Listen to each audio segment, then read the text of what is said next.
Fablehaven by Brandon Mull. Chapter 1. A Mandatory Vacation. Kendra stared out the window of the SUV, watching foliage blur past.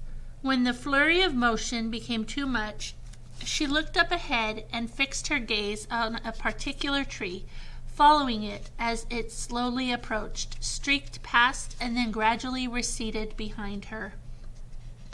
Was life like that?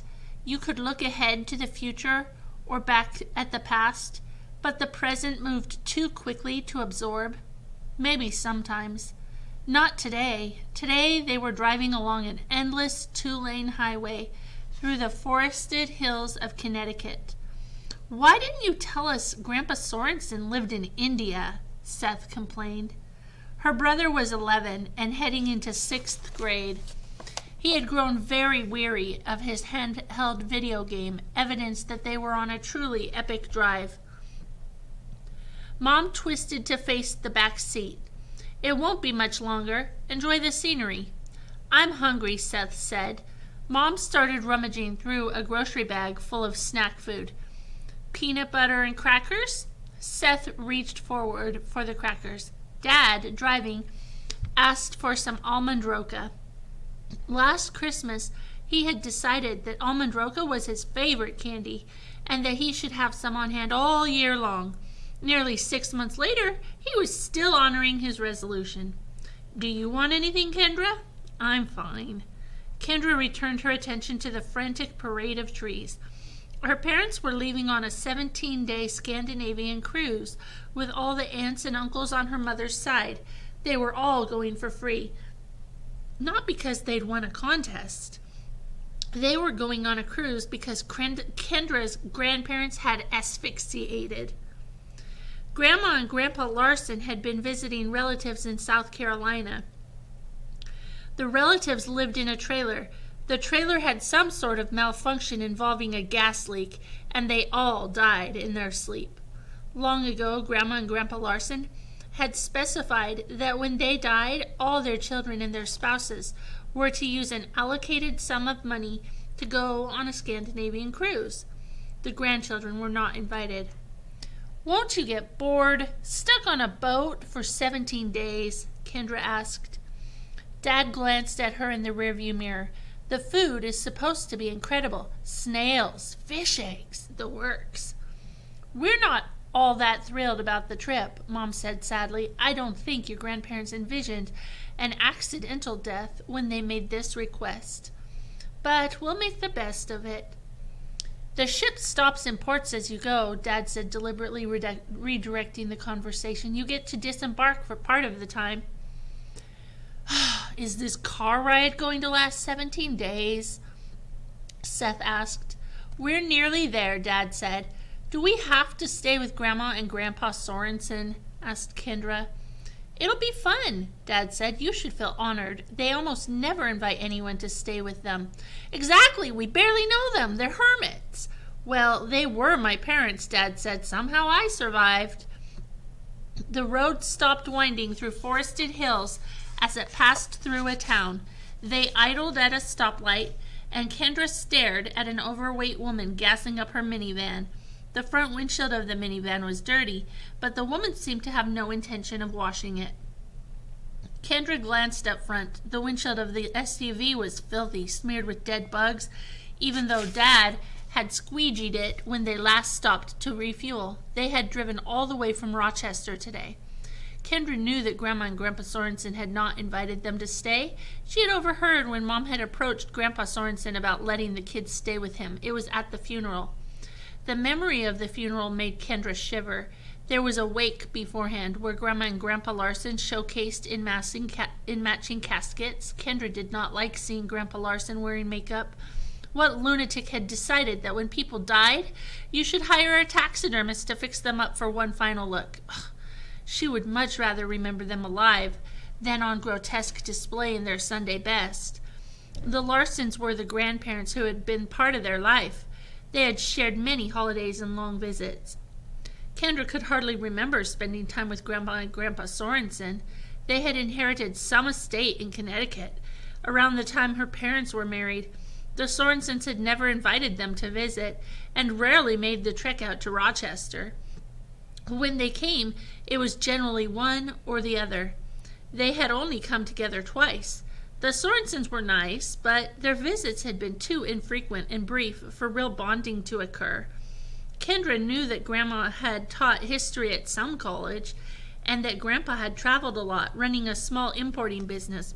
That was about it. Everyone was surprised when Grandpa Sorensen showed up at the funeral. It had been more than 18 months since either of the Sorensens had visited. He had apologized that his wife could not attend because she was feeling ill. There always seemed to be an excuse. Sometimes Kendra wondered if they were secretly divorced.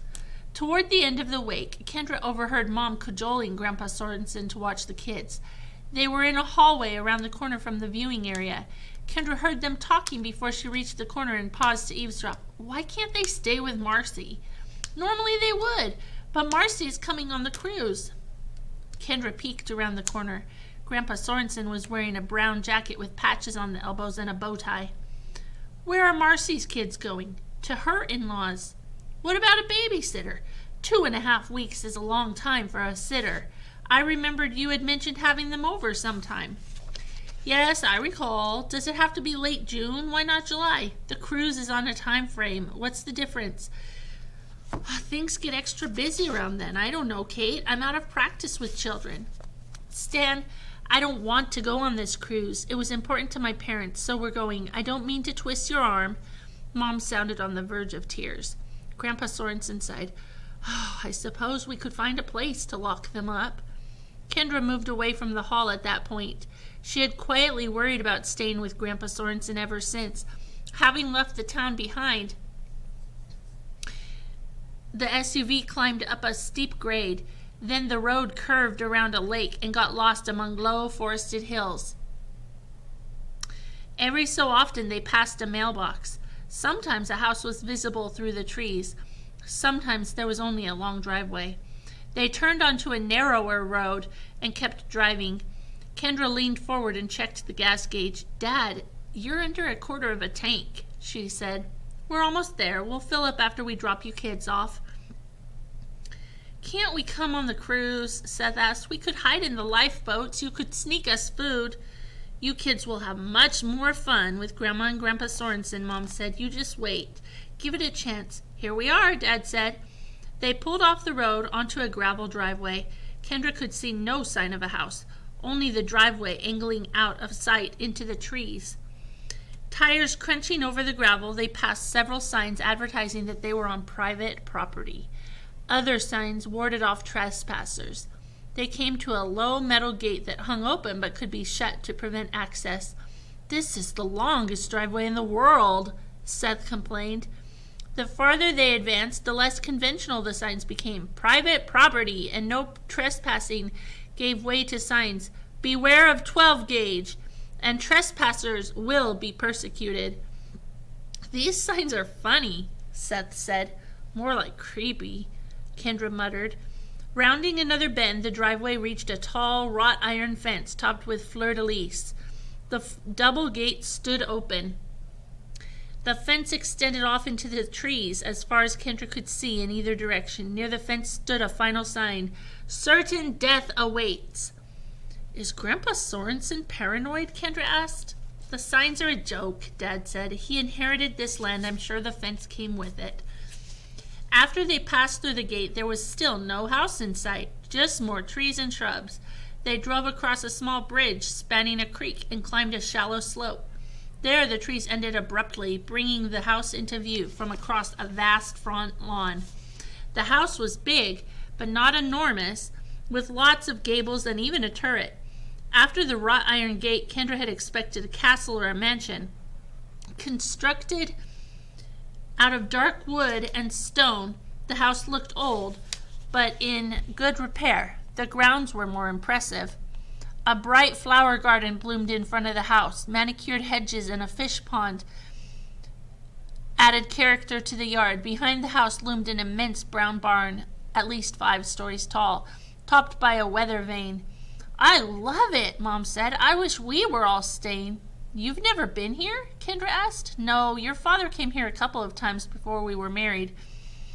They go the extra mile to discourage visitors, Dad said. Me, Uncle Carl, Aunt Sophie, none of us have spent much time here. I don't get it. You kids are lucky. You'll have a blast. If nothing else, you can spend your time playing in the pool. They pulled to a stop outside the garage. The front door opened and Grandpa Sorensen emerged, followed by a tall, lanky man with large ears and a thin, older woman. Mom, Dad, and Seth got out of the car. Kendra sat and watched. Grandpa had been clean-shaven at the funeral, but now he wore a stubbly white beard. He was dressed in faded jeans, work boots, and a flannel shirt. Kendra studied the older woman. She was not Grandma Sorensen. Despite her white hair streaked with a few black strands, her face had an ageless quality. Her almond eyes were black as coffee, and her features suggested a hint of Asian ancestry. Short and slightly stooped, she retained an exotic beauty. Dad and the lanky man opened the back of the SUV and began removing suitcases and duffel bags. You coming, Kendra? Dad asked. Kendra opened the door and dropped to the gravel. Just place the things inside, Grandpa was telling Dad. Dale will take them up to the bedroom. Where's Mom? Dad asked. Visiting your Aunt Edna. In Missouri? Edna's dying. Kendra had barely ever heard of Aunt Edna, so the news did not mean much. She looked up at the house. She noticed that the windows had bubbly glass. Bird nests clung under the eaves. They all migrated to the front door. Dad and Dell carried the larger bags. Seth held a smaller duffel bag and a cereal box. The cereal box was his emergency kit. It was full of odds and ends he thought would come in handy for an adventure. Rubber bands, a compass, granola bars, coins, a squirt gun, a magnifying glass, plastic handcuffs, string, a whistle. This is Lena, our housekeeper, Grandpa said. The older woman nodded and gave a little wave. Dale helps me tend the grounds. Aren't you pretty? Lena said to Kendra. You must be around 14. Lena had a faint accent that Kendra could not place. In October, Kendra said. An iron knocker hung on the front door, a squinting goblin with a ring in its mouth. The thick door had bulky hinges. Kendra entered the house. Glossy wood floored the entry hall. A wilting arrangement of flowers rested on a low table in a white ceramic vase. A tall brass coat rack stood off to one side beside a black bench with a high carved back. On the wall hung a painting of a fox hunt. Kendra could see into another room, where a huge embroidered throw rug covered most of the wooden floor. Like the house itself, the furnishings were antiquated, but in good repair. The couches and chairs were mostly of the sort you would expect to see while visiting a historical site. Dale was heading up the stairs with some of the bags. Lena excused herself and went to another room. Your home is beautiful, Mom gushed. I wish we had time for a tour. Maybe when you get back, Grandpa said. Thanks for letting the kids stay with you, Dad said. Our pleasure. Don't let me keep you. We're on a pretty tight schedule, Dad apologized. You kids be good and do whatever Grandpa Sorensen tells you, Mom said. She hugged Kendra and Seth. Kendra felt tears seeping into her eyes. She fought them back. Have a fun cruise. We'll be back before you know it, Dad said, putting an arm around Kendra and tousling Seth's hair. Waving, Mom and Dad walked out the door. Kendra went to the doorway and watched them climb into the SUV. Dad honked as they drove off. Kendra fought back tears again as the SUV vanished into the trees. Mom and Dad were probably laughing, relieved to be off by themselves for the longest vacation of their married lives. She could practically hear their crystal goblets clinking. And here she stood, abandoned. Kendra closed the door. Seth, oblivious as ever, was examining the intricate pieces of a decorative chess set.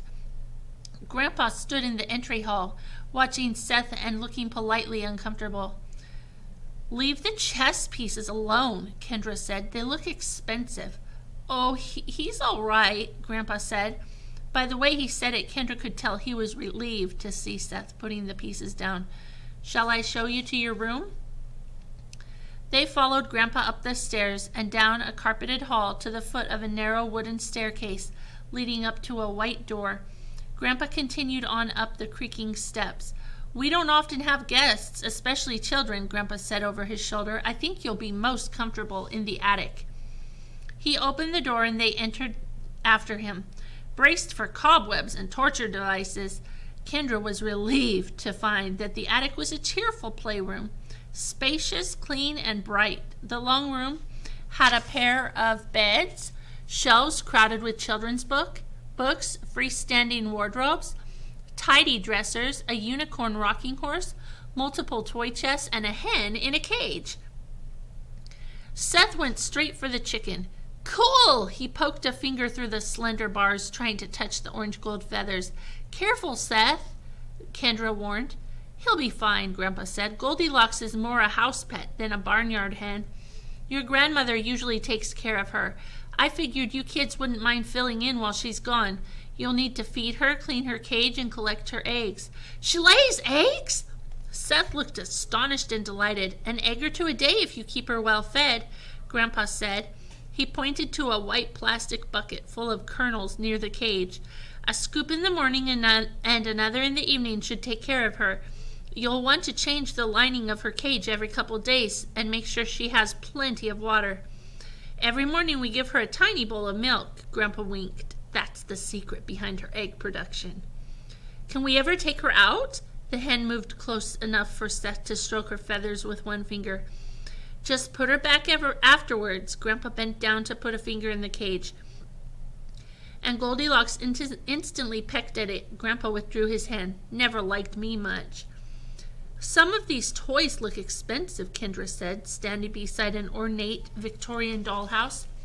"Toys are meant to be played with," Grandpa said. "Do your best to keep them in decent shape, and that will be good enough." Seth moved from the hen cage to a small piano in the corner of the room. He banged on the keys, and the notes that clanged sounded different from what Kendra would have expected. It was a little harpsichord. "Consider this room your space," Grandpa said. "Within reason. I'll not bother you to pick things up in here so long as you treat the rest of the house with respect." "Okay," Kendra said. "I have some unfortunate news. We are in the height of tick season. Have you kids ever heard of Lyme disease?" Seth shook his head. "I think so," Kendra said. "Well, it was originally discovered in the town of Lyme, Connecticut, not too far from here. You catch it from tick bites. The woods are full of ticks this year." "What does it do?" Seth asked. Grandpa paused for a solemn moment. "Starts out as a rash. Before long, it can lead to arthritis, paralysis, and heart failure. Besides, disease or no, you don't want ticks burrowing into your skin to drink your blood. You try to pull them off and the head detaches, hard to get out." "Ugh, that's disgusting," Kendra exclaimed. Grandpa nodded grimly. "They're so small you can hardly see them, at least until they fill up on blood. Then they swell to the size of a grape. Anyhow, point is, you kids are not allowed to enter the woods under any circumstances. Stay on the lawn. Break that rule and your outdoor privileges will be revoked. We understand one another?" Kendra and Seth nodded. "You also need to keep out of the barn. Too many ladders and rusty old pieces of farm equipment. Same rules apply to the barn as to the woods. Set foot in there and you will spend the rest of your stay in this room." "Okay," Seth said, crossing the room to where a little easel stood on a paint-spattered tarp. A blank canvas rested on the easel. Additional blank canvases leaned against the wall nearby, besides shelves stocked with jars of paint. "Can I paint?" "I'm telling you twice. You have the run of this room," Grandpa said. "Just try not to destroy it. I have many chores to attend to, so I may not be around much. There should be plenty of toys and hobbies here to keep you busy." "What about a TV?" Seth asked. "No TV or radio," Grandpa replied. "Rules of the house. If you need anything, Lena will never be far." He indicated a purple cord hanging against the wall near one of the beds. "Tug the cord if you need her. In fact, Lena will be up with your supper in a few minutes." "Won't we eat together?" Kendra asked. "Some days. Right now I need to visit the East Hayfield. May not be back until late." "How much land do you own?" asked Seth. Grandpa smiled. More than my share. Let's leave it at that. I'll see you kids in the morning. He turned to leave and then paused, reaching into his coat pocket. Turning back, he handed Kendra a tiny key ring holding 3 miniature keys of varying sizes. Each of these keys fits something in this room. See if you can figure out what each unlocks. Grandpa Sorensen walked out of the room, closing the door behind him. Kendra listened as he descended the stairs. She stood at the door, waiting, and then gently tried the handle. It turned slowly. She eased the door open, peered down the empty stairway, and then closed it. At least he had not locked them in. Seth had opened a toy chest and was examining the contents. The toys were old-fashioned, but in excellent condition. Soldiers, dolls, puzzles, stuffed animals, wooden blocks. Kendra wandered over to a telescope by a window. She peered into the eyepiece, positioned the telescope to look through a window pane, and began twisting the focus knobs. She could improve the focus, but couldn't get it quite right. She stopped fiddling with the knobs and examined the window. The panes were made of bubbly glass, like those in the front of the house. The images were being distorted before they reached the telescope. Unfastening a latch, Kendra pushed the window open. She had a good view of the forest east of the house, illuminated by the golden hues of the setting sun. Moving the telescope closer to the window, she spent some time mastering the knobs, bringing the leaves on the trees below into crisp focus. "Let me see," Seth said. He was standing beside her. "Pick up those toys first." A mess of toys lay piled near the open chest. "Grandpa said we can do what we want in here. Without making it a disaster, you're already wrecking the place." "I'm playing. This is a playroom. Remember how Mom and Dad said we need to pick up after ourselves? Well, remember how Mom and Dad aren't here? I'll tell. How? Stick a note in a bottle? You won't even remember by the time they get back."